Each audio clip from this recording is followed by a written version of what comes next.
A paz e a graça do nosso Senhor e Salvador Jesus Cristo, que Deus possa te abençoar, te enriquecer, te fortalecer e estar na tua vida todos os dias, para que o nome de Jesus seja glorificado. Pastor Erasmo Santos, da Igreja Evangélica Manancial, Ministério da Palavra, juntos contigo nesta hora para mais um devocional. E a nossa mensagem hoje é uma verdade solene e um chamado urgente. Salmos 9, verso 17 está escrito: os ímpios serão lançados no inferno e todas as nações que se esquecem de Deus. Queridos, a declaração do salmista é direta, severa e profundamente perturbadora para a sensibilidade moderna. Ela não se encaixa em nossa concepção de um Deus apenas amoroso e tolerante. No entanto, ignorar ou suavizar esta verdade é desonrar a integridade das Escrituras e o próprio caráter de Deus, que é tão santo quanto amoroso. Então este versículo não é um grito de vingança, mas um anúncio solene da justiça moral do universo, que exige uma resposta de cada um de nós. E o primeiro ponto é a realidade do juízo, a santidade de Deus exigida. Então, o inferno não é uma invenção da igreja medieval, ela é uma realidade moral necessária. Um Deus perfeitamente bom e justo não pode simplesmente ignorar o mal, ignorar a opressão e a rebeldia contra a sua própria pessoa. Então, a existência do inferno afirma que as escolhas humanas têm consequências eternas e que Deus leva a sério o pecado. Então, o Salmo 9, verso 18, oferece contraste. O necessitado não será para sempre esquecido, e a esperança dos aflitos não se há de frustrar perpetuamente. A justiça final de Deus é esperança para o oprimido e aviso para o opressor. Segundo ponto, a definição de ímpio, mais que comportamento, uma condição. O ímpio, querido, não é simplesmente um assassino ou um criminoso violento. Se a gente for ler no Salmo 1, do verso 4 ao 6, o ímpio é contrastado com o justo, que tem seu prazer na lei do Senhor. O ímpio, portanto, é aquele que vive uma vida autônoma, independente de Deus e de sua vontade revelada. Uma questão de orientação fundamental da vida, para Deus ou longe dele.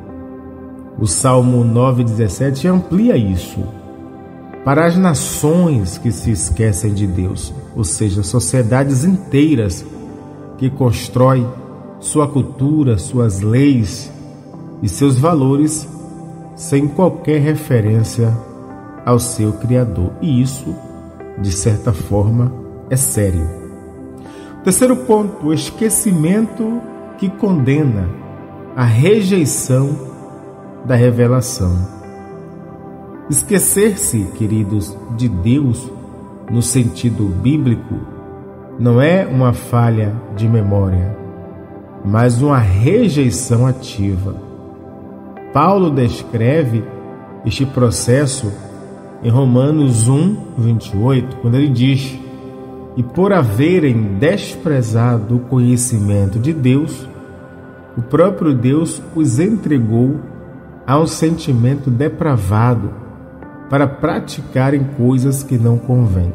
Então, o homem suprime a verdade que Deus revelou na criação e na consciência. O esquecimento é uma troca voluntária da verdade de Deus pela mentira.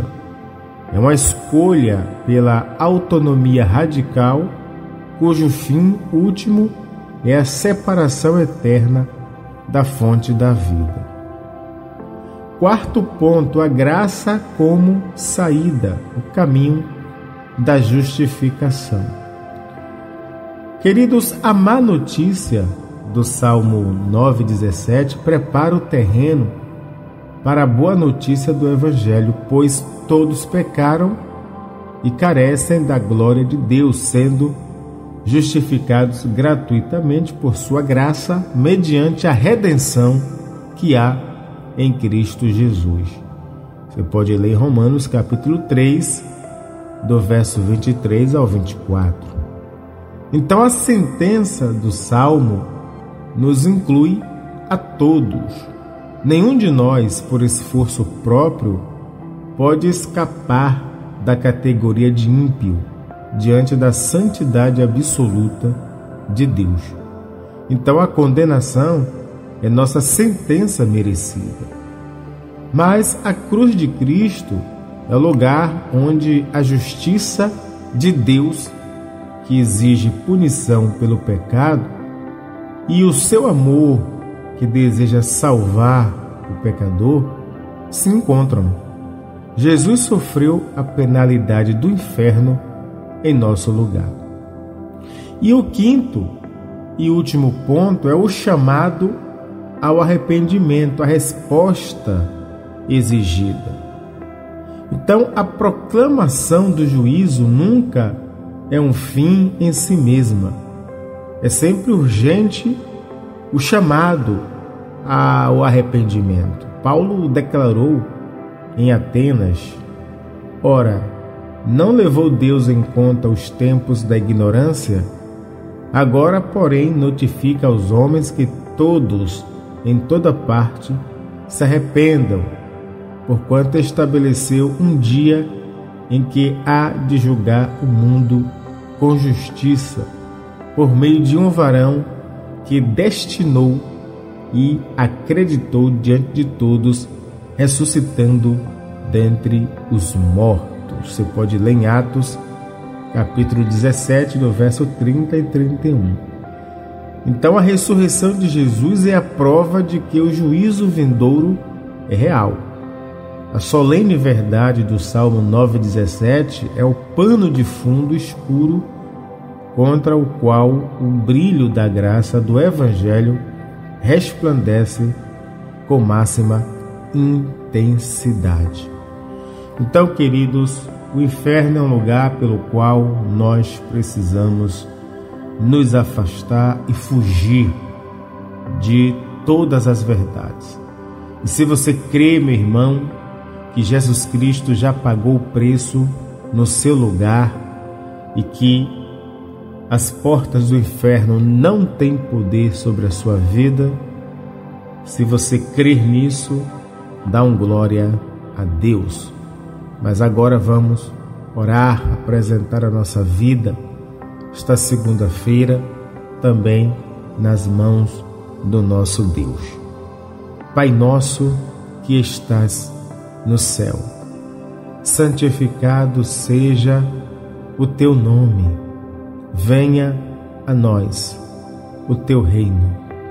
Seja feito a tua vontade, assim na terra como no céu. O pão nosso de cada dia nos dai hoje.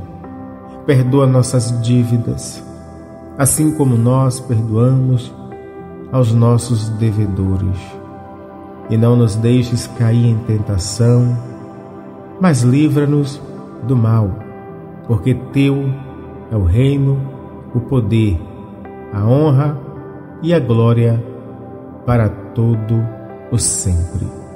Senhor nosso Deus, santo e justo, nos aproximamos de Ti hoje com um coração solene, Pai, e contrito. A verdade, Senhor, do teu juízo sobre o pecado e os ímpios enche-nos de temor reverente e quebra qualquer vestígio de presunção em nosso coração. Confessamos, Pai, que em pensamentos, palavras e ações, nós também nos encaixaria na descrição daquele que merece a tua justa condenação. Perdoa-nos pelos momentos em que nós vivemos como se tu não existisses, esquecendo-nos de ti e da tua vontade. Lava-nos e purifica-nos, não por qualquer mérito nosso, mas unicamente, Senhor, pelo sangue de Jesus derramado na cruz em nosso lugar. Ajuda-nos, Senhor, a nunca nos acostumar com esta verdade solene, que ela produza em mim, em nós, um profundo senso de responsabilidade e uma compaixão urgente por aqueles que ainda não te conhecem. Usa-nos como instrumento para levar a mensagem da tua graça, que é o único antídoto para a condenação que todos nós merecemos. Espírito Santo, convence-nos do pecado, da justiça e do juízo. Dai-nos coragem para viver uma vida que te honre e ousadia para proclamar com amor e verdade que a fuga do juízo só é encontrada no abrigo de Jesus Cristo. E enquanto, Pai, nós aguardamos o teu dia, que nós possamos viver não com medo paralisante, mas com santo temor, profunda gratidão pela tua graça e uma paixão ardente para poder ver os perdidos reconciliados contigo. Nós oramos, cremos e nos alegramos em ti.